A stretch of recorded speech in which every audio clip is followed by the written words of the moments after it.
Hei, sinä olet varmaan Pedro. Tervetuloa haastatteluun. Minä olen Niina. Hei, hyvää päivää. Kyllä, minä olen Pedro Garcia. Kiitos kutsusta, rouva Niina. Pedro, sinun ei tarvitse sanoa rouva. Suomessa melkein kaikilla työpaikoilla käytetään etunimiä. Sano vain Niina. Ai, anteeksi. Espanjassa haastattelu on aina hyvin muodollinen, mutta täällä on rennompaa. Kyllä. Suomessa useimmat työpaikat ovat aika rentoja. Täällä pomo ja työntekijä puhuvat yleensä toisilleen sinä-muodossa. Sitä kutsutaan sinutteluksi. Sinuttelu. Mikä se on? Sinuttelu tarkoittaa, että sanot toiselle ihmiselle sinä, etkä te. Esimerkiksi, mitä sinä teet, eikä mitä te teette. Se on ystävällinen ja tavallinen tapa puhua Suomessa. Selvä, Niina. Se tuntuu mukavalta. Olen tottunut muodollisempaan tyyliin, mutta opin varmasti. Hyvä. Kerro minulle vähän itsestäsi. Mitä olet tehnyt aiemmin ja millaista työkokemusta sinulla on?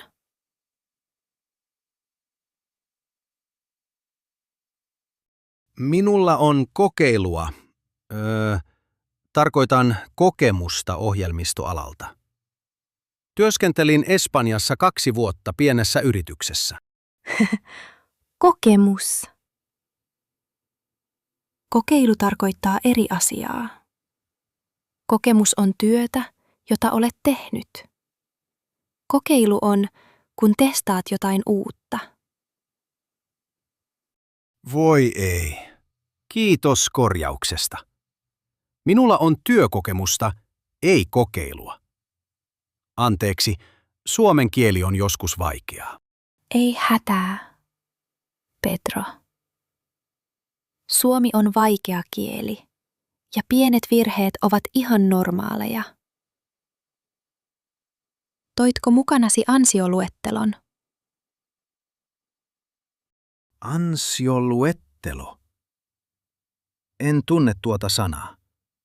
Tarkoitatko paperia, jossa on minun koulutukseni ja työhistoriani? Juuri niin.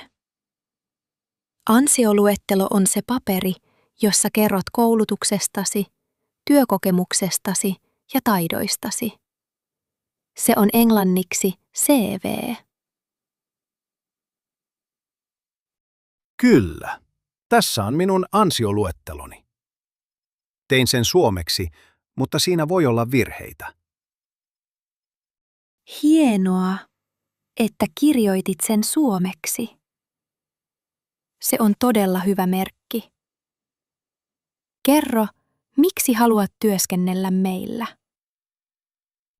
Haluan oppia uusia asioita. Haluan kehittyä työssäni. Ja haluan työskennellä tiimissä, koska haluan tehdä töitä muiden kanssa. Se on hyvä asenne. Meillä on rento työpaikka. Tiimityö on meille todella tärkeää.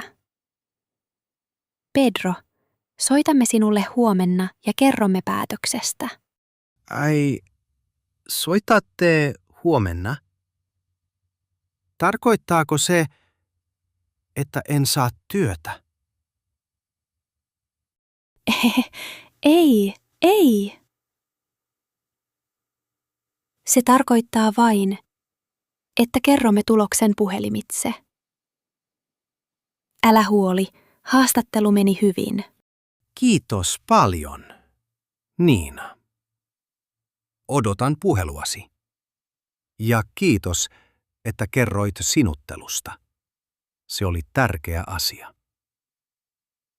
Ole hyvä. Nähdään pian, Pedro. Hyvää päivänjatkoa. Pedro, siellähän sinä olet. Kello on jo 8:15. Onko kaikki kunnossa? Niina, anteeksi. Olen niin pahoillani. Menin väärään bussiin tänä aamuna ja sitten jouduin kävelemään sateessa. Olen ihan märkä. Voi harmi. Ensimmäinen päivä ja heti myöhässä. Suomessa täsmällisyys on todella tärkeää työpaikoilla. Täsmällisyys. Mitä se tarkoittaa?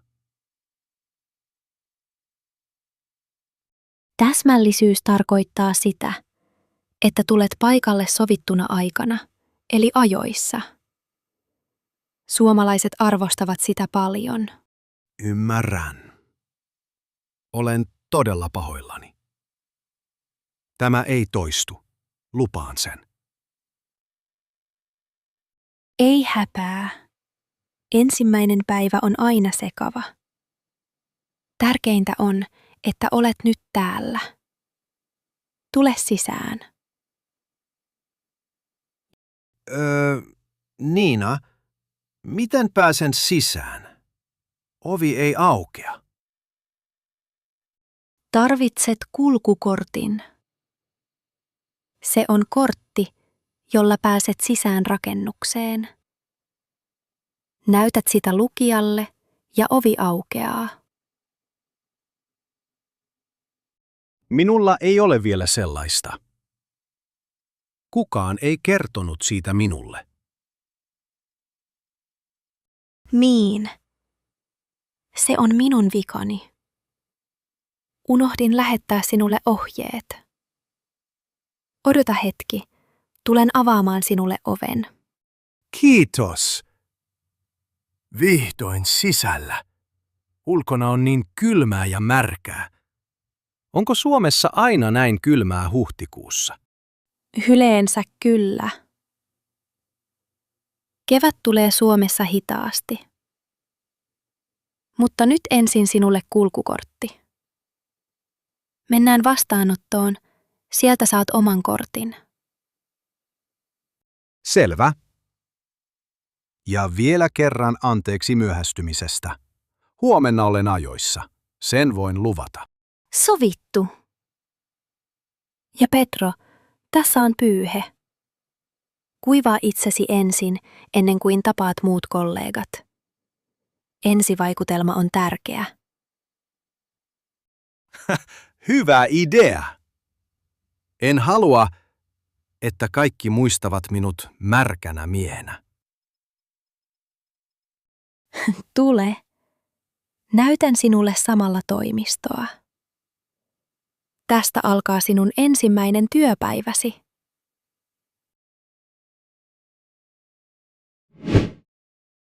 No niin, Pedro.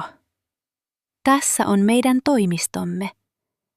Sinun paikkasi on tuolla ikkunan vieressä. Vau, tämä on iso toimisto. Ja täällä on niin hiljaista. Kukaan ei puhu. Kyllä. Tämä on avotoimisto. Eli kaikki istuvat samassa isossa tilassa. Suomessa avotoimistossa on yleensä aika hiljaista, koska ihmiset keskittyvät omaan työhönsä. Espanjassa toimistossa puhutaan usein kovaan ääneen ja nauretaan paljon. Tämä on todella erilaista. Onko tuo minun paikkani? Ei. Pedro. Tuo on Mikon työpiste. Sinun paikkasi on tuo seuraava, oven vieressä. Voi ei. Taas virhe. Anteeksi, en nähnyt nimikyyttiä. Tämä päivä ei ala hyvin. Ei hätää. Jokaisessa työpisteessä on pieni nimikyltti pöydän reunassa. Tarkista aina nimi ensin. Tule, tässä on sinun paikkasi. Tässä lukee Pedro Garcia. Hienoa. Ja tässä on tietokone ja iso näyttö. Tämä näyttää hyvältä. Kyllä. Sinulla on kannettava tietokone ja erillinen näyttö. Käytätkö suomalaista näppäimistöä? Suomalainen näppäimistö käy hyvin, koska siinä on ää ja ö. Tarvitsen niitä, kun kirjoitan suomeksi. Mutta minulla ei ole vielä salasanaa. Selvä. Soitan IT-tukeen ja pyydän sinulle tunnukset. Odota hetki. Hei, meillä on uusi työntekijä, Pedro Garcia. Voitteko lähettää hänelle tunnukset? Kiitos. Kiitos, Niina. Ilman sinua olisin aivan hukassa. Saat tunnukset sähköpostiin noin puolessa tunnissa.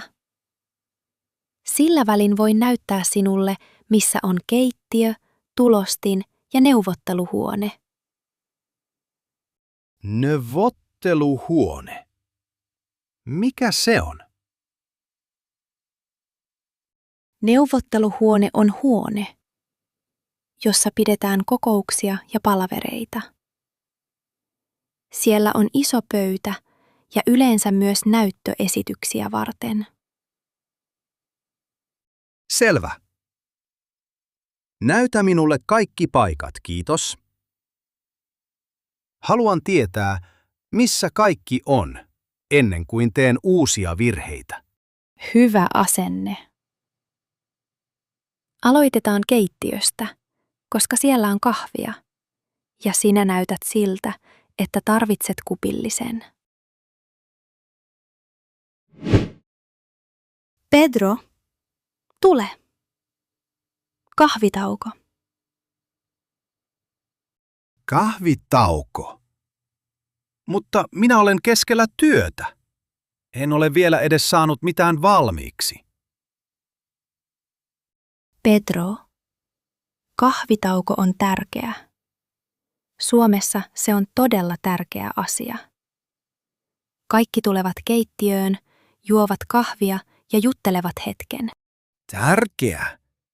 Tarkoitatko, että kahvitauko on niin tärkeä suomalaisille?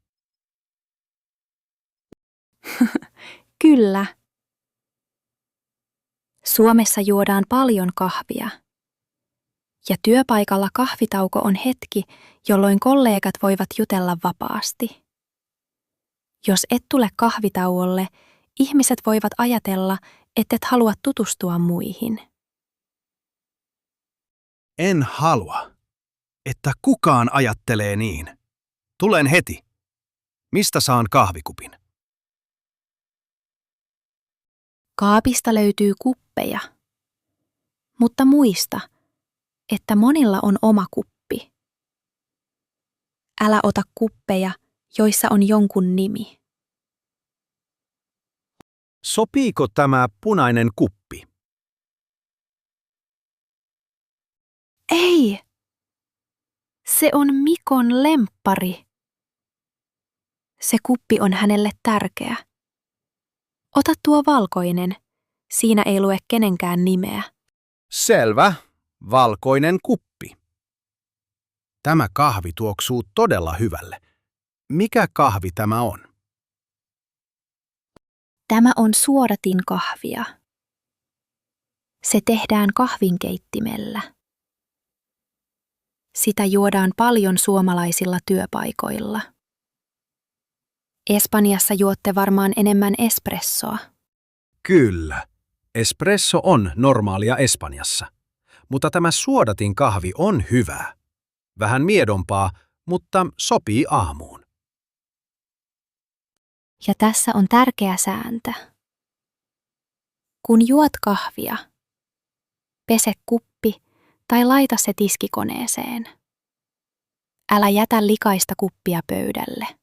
Miksi se on niin tärkeää? Koska Suomessa jokainen siivoaa oman jälkensä.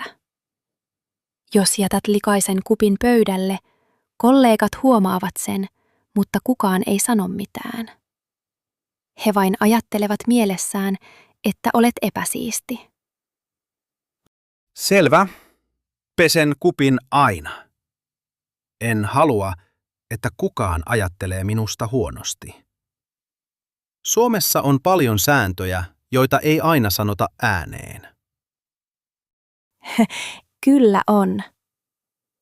Mutta sinä opit ne nopeasti. Ja hei, jos sinä joskus keität uuden pannullisen kahvia, saat paljon pisteitä kollegoilta. Huomenna minä keitän kahvia. Se on lupaus. Siitä tykkäävät kaikki. Tule, mennään takaisin töihin. Kahvitauko kesti noin 10 minuuttia, ja se on ihan sopiva aika.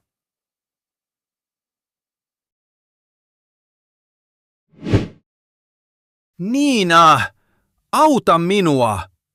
Tulostin ei toimi. Painoin nappia monta kertaa, mutta ei tapahdu mitään. Rauhassa, Pedro.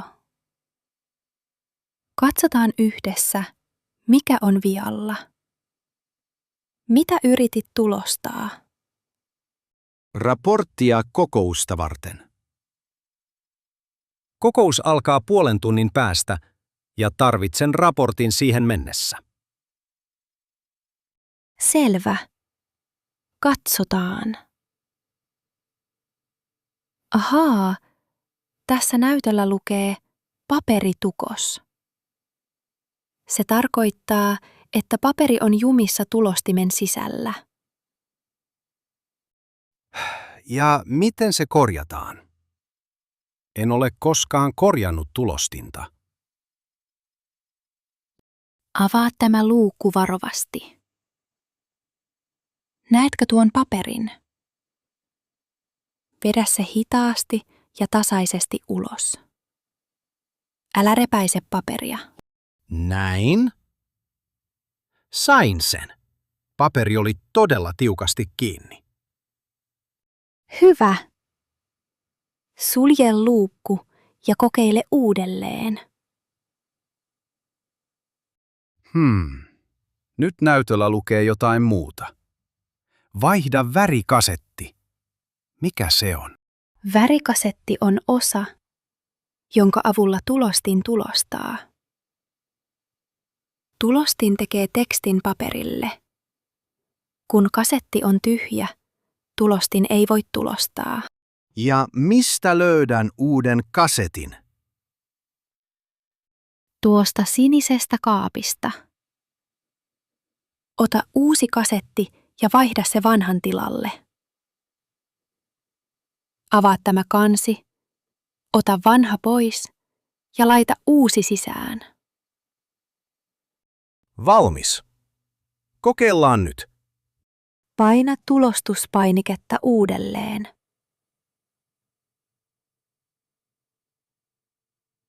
Se toimii! Paperi tulee ulos. Kiitos, Niina.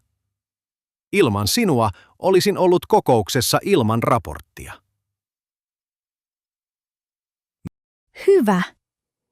Ja nyt tiedät, miten se korjataan seuraavalla kerralla. Tulostin ongelmia tulee joka viikko, joten tämä on tärkeä taito. Kyllä. Ensi kerralla osaan korjata sen itse. Paperitukos ja värikasetti. Ne jäivät mieleen. Ja muista yksi asia. Jos tulostin on jumissa, etkä osaa korjata sitä, älä vain lähde pois. Laita viesti kollegoille, että tulostin on epäkunnossa. Ymmärrän. Se on kohteliasta ja vastuullista. Kiitos opetuksesta. Pedro, on lounastauko. Lähtetkö syömään? Minulla on leipää ja juustoa repussa. Syön tässä työpöydän ääressä. Pedro, sinulla on lounasetu. Tiedätkö, mikä se on? Lounasetu. Ei, en tiedä. Mikä se on? Lounasedulla voit maksaa osan lounaasta.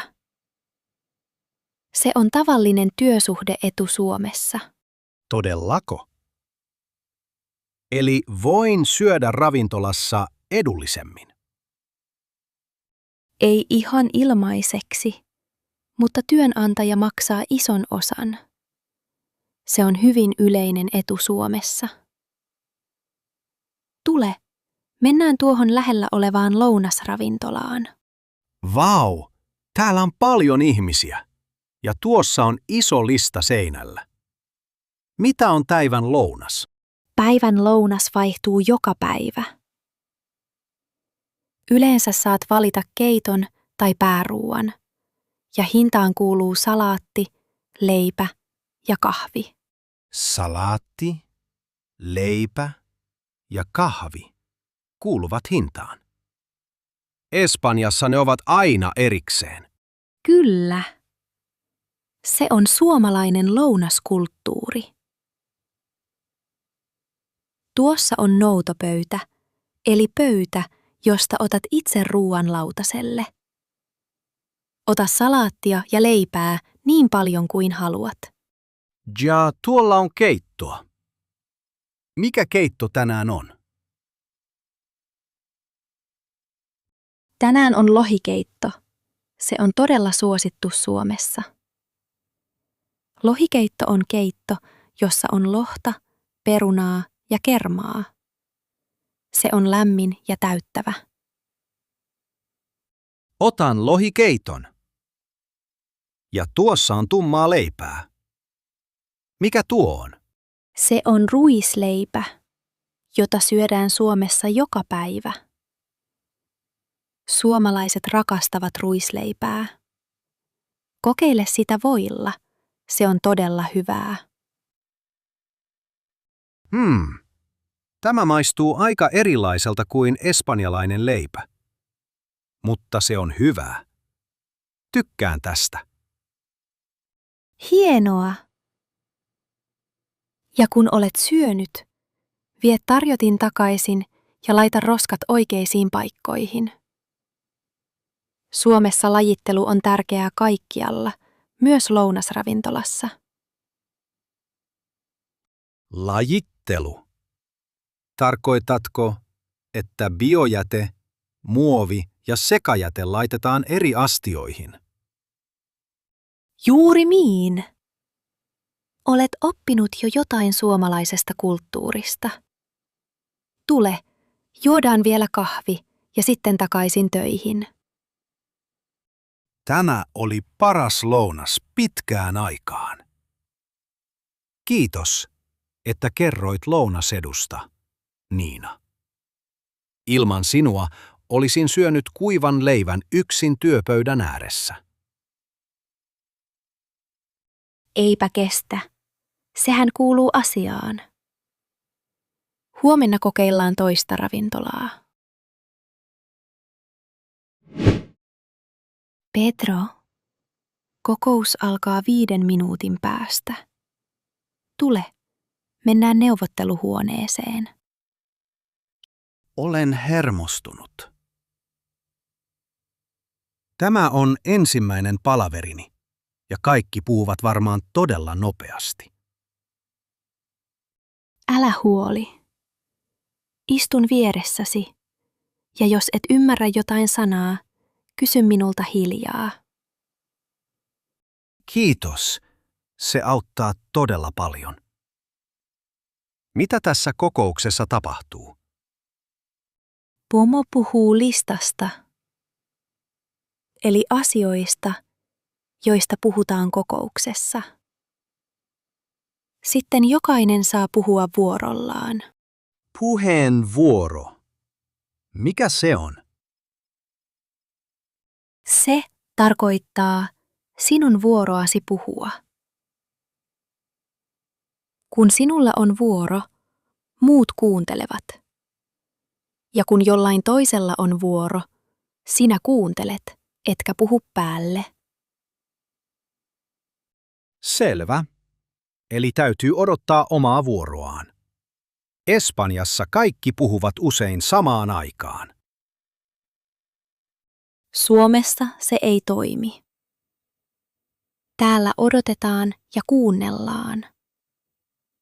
Ja jos haluat sanoa jotain, nosta kättä tai odota taukoa.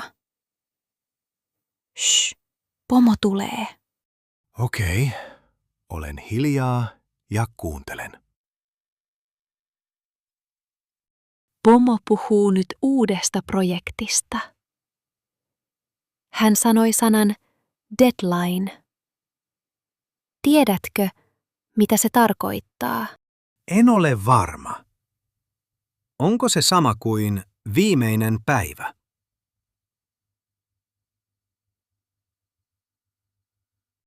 Juuri niin. Deadline tarkoittaa viimeistä päivää, jolloin työn täytyy olla valmis. Se on tärkeä sana työpaikalla. Niina, pomo katsoo minua. Hän kysyy minulta jotain. Hän kysyi, miten sinun ensimmäinen päiväsi on mennyt? Sano vain, että hyvin, ja kiitä tiimiä avusta. Kiitos kysymyksestä.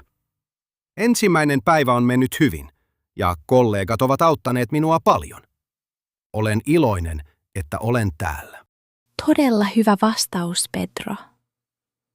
Pomo näyttää tyytyväiseltä. Sydämeni hakkaa niin kovaa. Mutta selvittiin. Sinä pärjäsit hyvin. Ensimmäiset kokoukset ovat aina jännittäviä. Mutta jokainen palaveri on helpompi kuin edellinen. Kiitos, Niina. Ilman sinua olisin istunut siellä hiljaa, enkä olisi ymmärtänyt mitään. Siksi me olemme tiimi.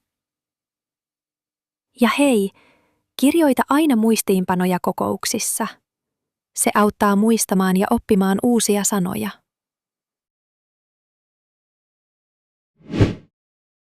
Hei, sinä olet varmaan uusi täällä, niin kuin minäkin. Minä olen Pedro. Aloitin tänään. Pedro! Pedro! Tule tänne hetkeksi. Mikä on? Minä vain jutustelin tuon mukavan ihmisen kanssa. Hän näytti niin nuorelta ja rennolta. Pedro, hän on meidän pomo. Hän on koko osaston esimies. Mitä? Ei voi olla. Hänellä on farkut ja teepaita. Hän näyttää opiskelijalta. Suomessa pomot pukeutuvat usein ihan tavallisesti. Täällä ei tarvita pukua eikä solmiota.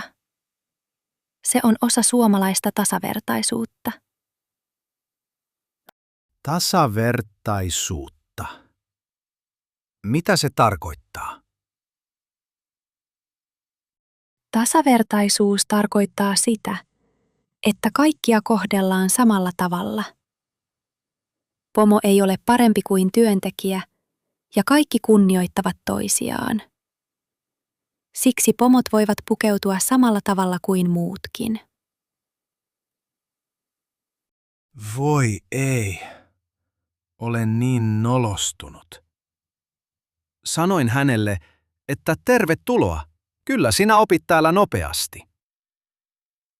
No, se on aika noloa, mutta ei hätää. Pomo on todella mukava ihminen ja hänellä on hyvä huumorintaju. Mene pyytämään anteeksi, niin kaikki on hyvin. Selvä. Mene nyt. Anteeksi, en tiennyt, että olet meidän esimies. Olen todella pahoillani. Hän nauroi. Pedro. Hän sanoi, että monet uudet ihmiset tekevät saman virheen. Hän ei ole yhtään vihainen. Oikeasti. Se helpottaa. Mutta mitä minä tunnistan pomon jatkossa? Suomessa se on joskus vaikeaa. Mutta yleensä voit tarkistaa organisaatiokaavion, eli listan, jossa näkyy, kuka on kenenkin esimies. Haen sen sinulle huomenna. Kiitos. Tämä oli ehkä noloin hetki koko viikolla. Mutta opin tärkeän asian suomalaisesta työkulttuurista. Niin opit. Ja Pedro, tämä on oikeastaan hyvä asia. Pomo muistaa sinut nyt varmasti. Se on totta. Olen se espanjalainen, joka luuli pomoa harjoittelijaksi.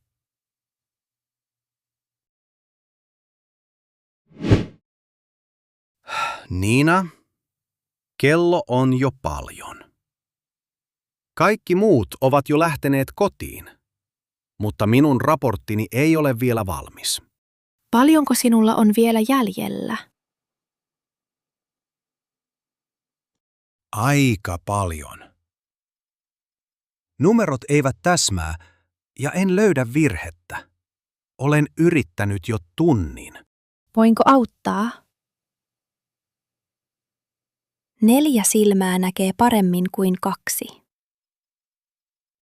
Mutta sinun ei tarvitse jäädä. Olet jo tehnyt pitkän päivän. Olemme tiimi, Pedro. Jos sinä tarvitset apua, minä autan. Näytä, missä ongelma on. Kiitos. Katso tätä sivua. Tämä numero näyttää väärältä, mutta en osaa sanoa miksi. Odota. Ahaa. Tässä on virhe. Tämän pitäisi olla 50, ei 15.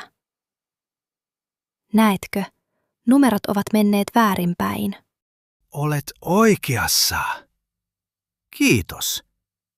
Ilman sinua olisin etsinyt sitä koko illan. Jatketaan yhdessä, niin tämä valmistuu nopeammin. Kuinka monta sivua on vielä jäljellä? Enää 5 sivua. Mutta olen jo todella väsynyt.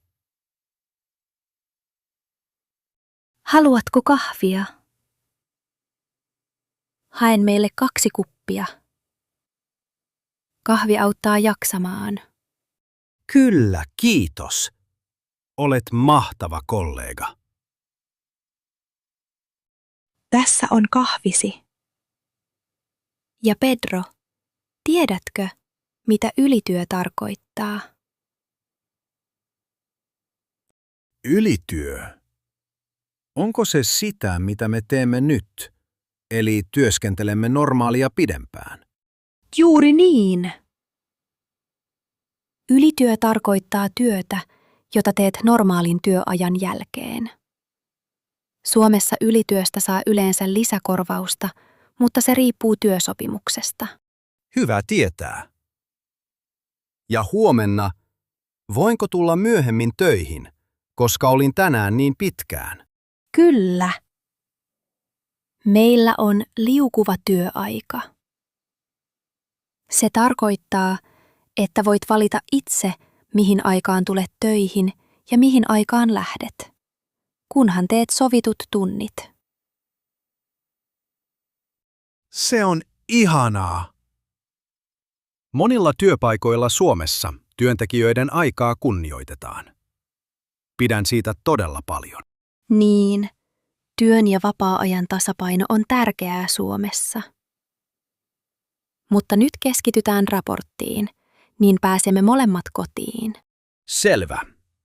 Viimeiset sivut. Valmis. Niina, raportti on valmis. Hienoa. Hyvää työtä, Pedro. Sinäkin teit hyvää työtä. En olisi selvinnyt ilman sinua. Nyt kotiin nukkumaan. Hyvää yötä, Pedro. Nähdään huomenna. Ja muista, voit tulla myöhemmin.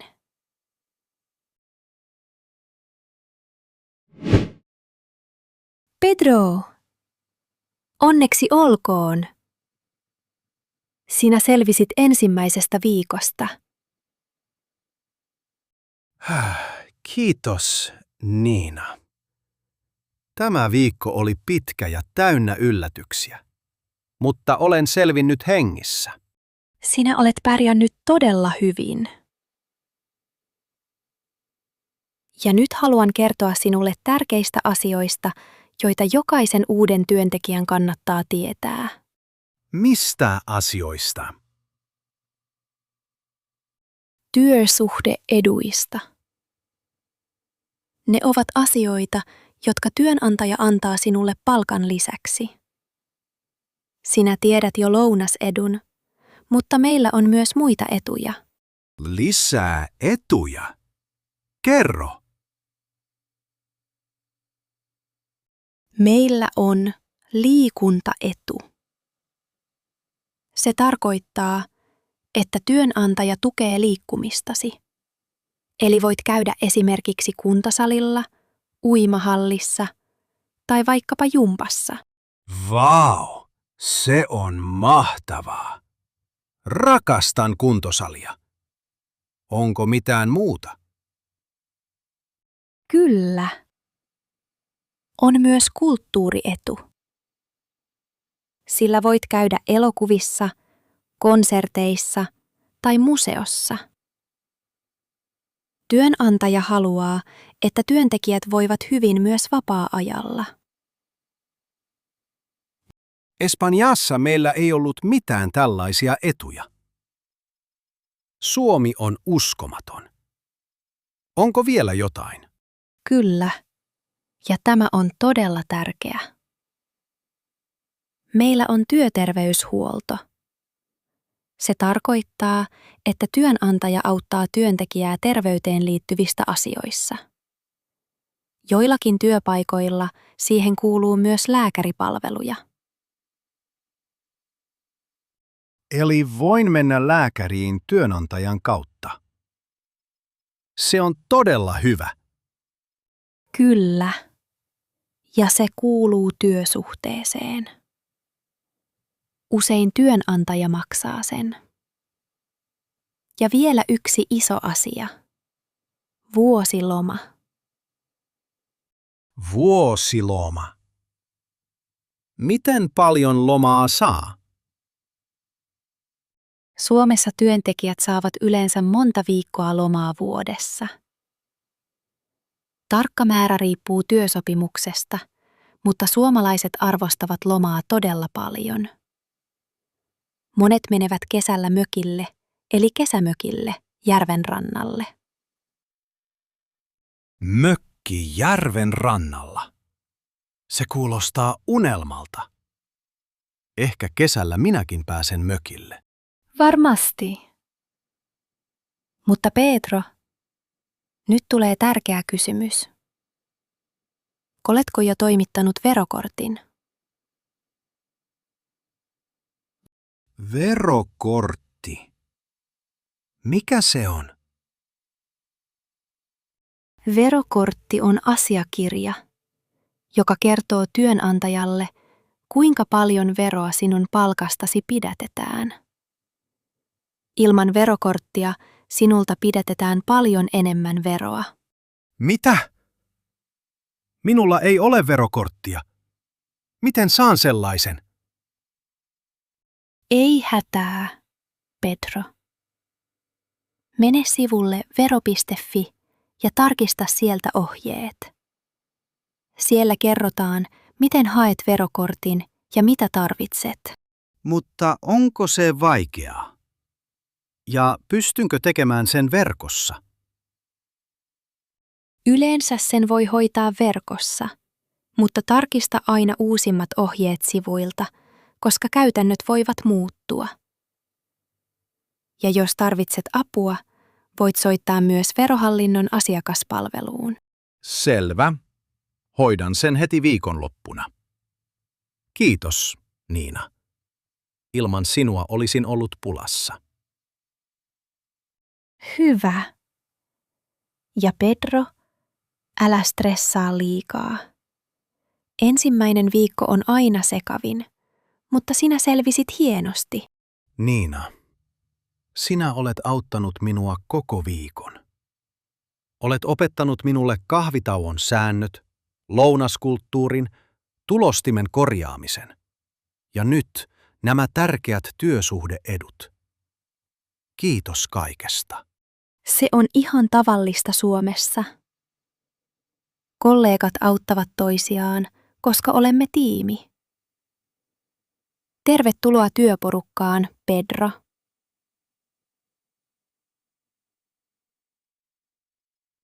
Kiitos.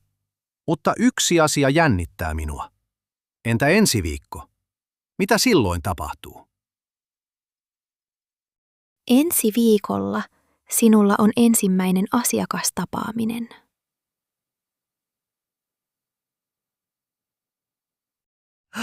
Asiakastapaaminen. Suomeksi.